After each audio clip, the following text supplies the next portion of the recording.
Mark. Chapter 14. A plot to kill Jesus. It was now 2 days before Passover and the festival of thin bread. The chief priests and the teachers of the law of Moses were planning how they could sneak around and have Jesus arrested and put to death. They were saying, "We must not do it during the festival, because the people will riot." At Bethany. Jesus was eating in Bethany at the home of Simon, who once had leprosy, when a woman came in with a very expensive bottle of sweet-smelling perfume. After breaking it open, she poured the perfume on Jesus' head. This made some of the guests angry, and they complained, "Why such a waste? We could have sold this perfume for more than 300 silver coins and given the money to the poor." So they started saying cruel things to the woman. But Jesus said, "Leave her alone. Why are you bothering her? She has done a beautiful thing for me. You will always have the poor with you. And whenever you want to, you can give to them. But you won't always have me here with you. She has done all she could by pouring perfume on my body to prepare it for burial." You may be sure that wherever the good news is told all over the world, people will remember what she has done. And they will tell others. Judas and the chief priests. Judas Iscariot was one of the 12 disciples. He went to the chief priests and offered to help them arrest Jesus. They were glad to hear this, and they promised to pay him. So Judas started looking for a good chance to betray Jesus. Jesus eats with his disciples. It was the first day of the festival of thin bread, and the Passover lambs were being killed. Jesus' disciples asked him, "Where do you want us to prepare the Passover meal?" Jesus said to 2 of the disciples, "Go into the city, where you will meet a man carrying a jar of water.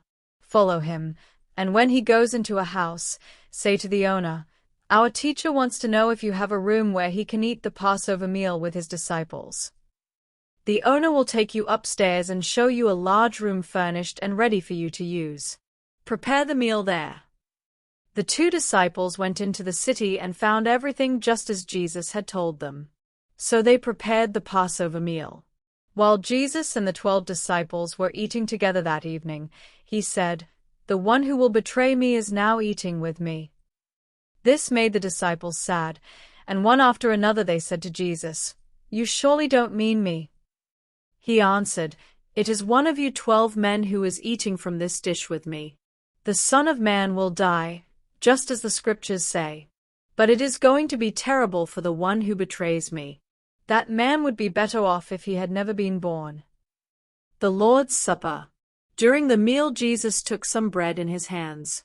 He blessed the bread and broke it. Then he gave it to his disciples and said, "Take this. It is my body." Jesus picked up a cup of wine and gave thanks to God. He gave it to his disciples, and they all drank some. Then he said, "This is my blood, which is poured out for many people, and with it God makes his agreement. From now on I will not drink any wine, until I drink new wine in God's kingdom." Then they sang a hymn and went out to the Mount of Olives. Peter's promise. Jesus said to his disciples, "All of you will reject me, as the Scriptures say. I will strike down the shepherd, and the sheep will be scattered. But after I am raised to life, I will go ahead of you to Galilee." Peter spoke up, "Even if all the others reject you, I never will."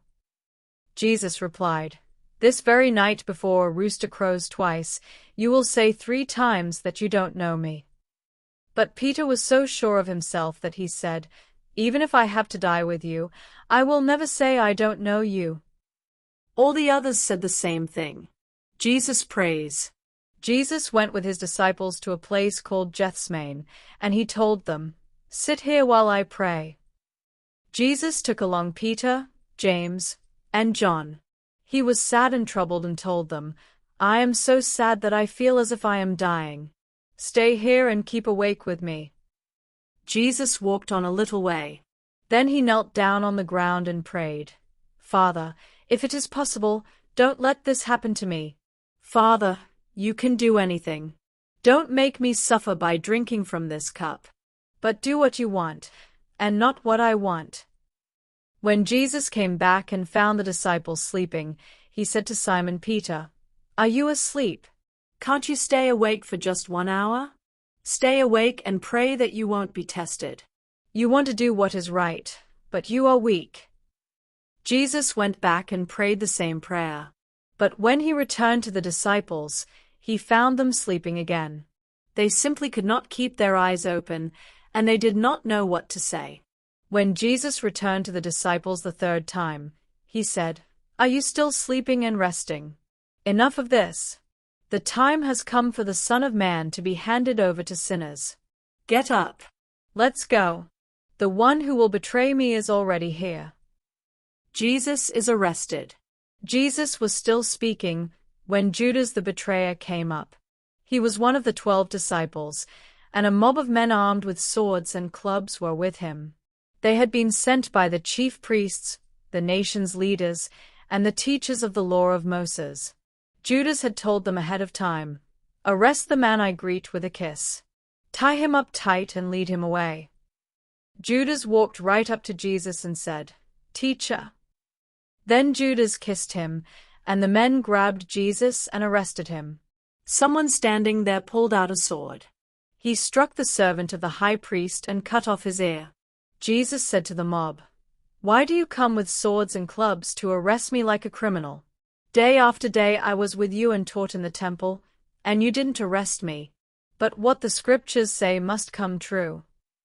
All of Jesus' disciples ran off and left him. One of them was a young man who was wearing only a linen cloth. And when the men grabbed him, he left the cloth behind and ran away naked. Jesus is questioned by the council. Jesus was led off to the high priest. Then the chief priests, the nation's leaders, and the teachers of the law of Moses all met together. Peter had followed at a distance, and when he reached the courtyard of the high priest's house, he sat down with the guards to warm himself beside a fire. The chief priests and the whole council tried to find someone to accuse Jesus of a crime, so they could put him to death. But they could not find anyone to accuse him. Many people did tell lies against Jesus, but they did not agree on what they said. Finally, some men stood up and lied about him. They said, "We heard him say he would tear down this temple that we built." He also claimed that in 3 days he would build another one without any help. But even then they did not agree on what they said. The high priest stood up in the council and asked Jesus, "Why don't you say something in your own defense? Don't you hear the charges they are making against you?" But Jesus kept quiet and did not say a word. The high priest asked him another question, "Are you the Messiah, the Son of the glorious God?" "Yes, I am."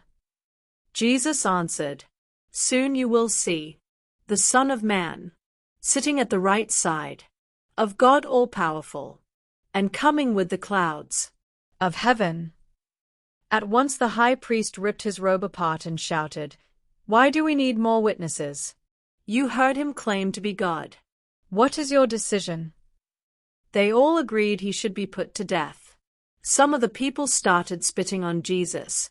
They blindfolded him, hit him with their fists, and said, "Tell us who hit you." Then the guards took charge of Jesus and beat him. Peter says he doesn't know Jesus.